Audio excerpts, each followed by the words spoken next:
मित्रों, सादर जय श्री कृष्ण। हमारे YouTube चैनल में आप सभी का बहुत बहुत स्वागत है। मैं हूं आपके साथ विशाल शास्त्री। देव प्रबोधिनी एकादशी, देव उठनी एकादशी, कार्तिक शुक्ल पक्ष एकादशी, तुलसी विवाह 4 नवंबर 2022 शुक्रवार को होगा। गन्ना एकादशी शुभ मुहूर्त एवं व्रत पूजा विधि इस प्रकार है।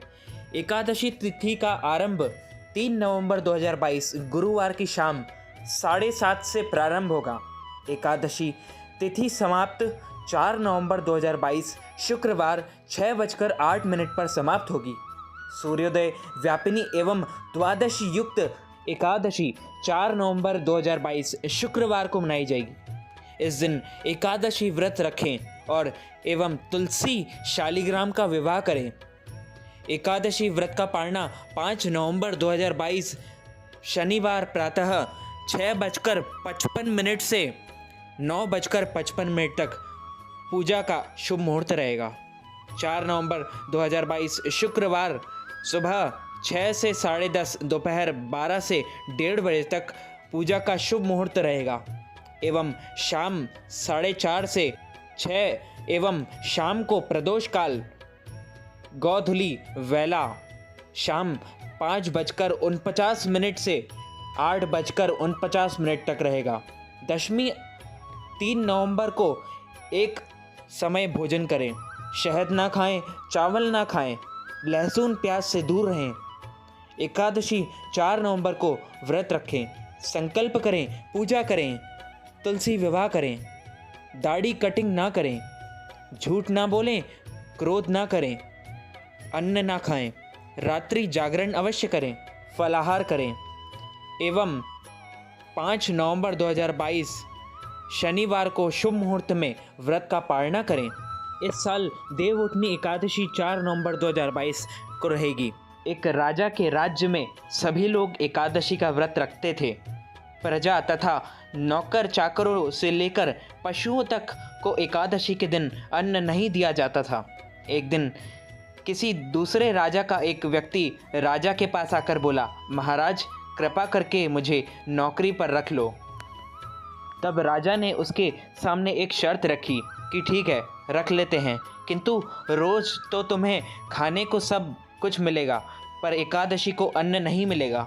उस व्यक्ति ने उस समय हाँ कर ली, पर एकादशी के दिन जब उसे फलाहार का सामान दिया गया तो वह राजा के सामने जाकर गिड़गिड़ाने लगा, महाराज इससे मेरा पेट नहीं भरेगा, मैं भूखा ही मर जाऊंगा, मुझे अन्न दे दो। राजा ने उस शर्त की बात याद दिलाई, पर वह अन्न छोड़ने को तैयार नहीं हुआ। तब राजा ने उसे आटा, दाल, चावल आदि दिए। वह नित्य की तरह नदी पर पहुंचा और स्नान कर भोजन पकाने लगा। जब भोजन बन गया तो वह भगवान को बुलाने लगा, आओ भगवान, भोजन तैयार है। उसके बुलाने पर पीताम्बर धारण किए भगवान चतुर्भुज रूप में आ पहुँचे तथा प्रेम से उसके साथ भोजन करने लगे। भोजन आदि करके भगवान अंतर्धान हो गए तथा वह अपने काम पर चला गया। 15 दिन बाद अगली एकादशी को वह राजा से कहने लगा कि महाराज मुझे 2 गुना सामान दीजिए। उस दिन तो मैं भूखा ही रह गया। राजा ने कारण पूछा तो उसने बताया कि हमारे साथ भगवान भी खाते हैं, इसलिए हम दोनों के लिए ये सामान पूरा नहीं होता। यह सुनकर राजा को बड़ा आश्चर्य हुआ। वह बोला, मैं नहीं मान सकता कि भगवान तुम्हारे साथ खाते हैं।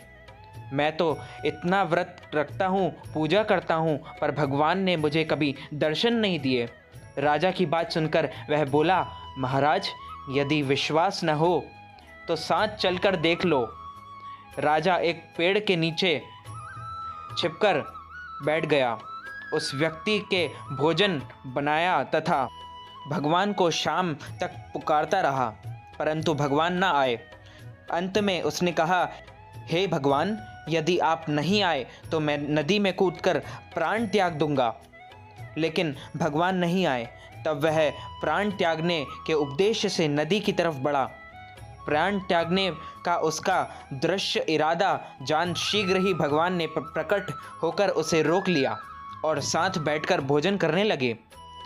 खा पीकर वे उसे अपने विमान में बिठाकर अपने धाम ले गए।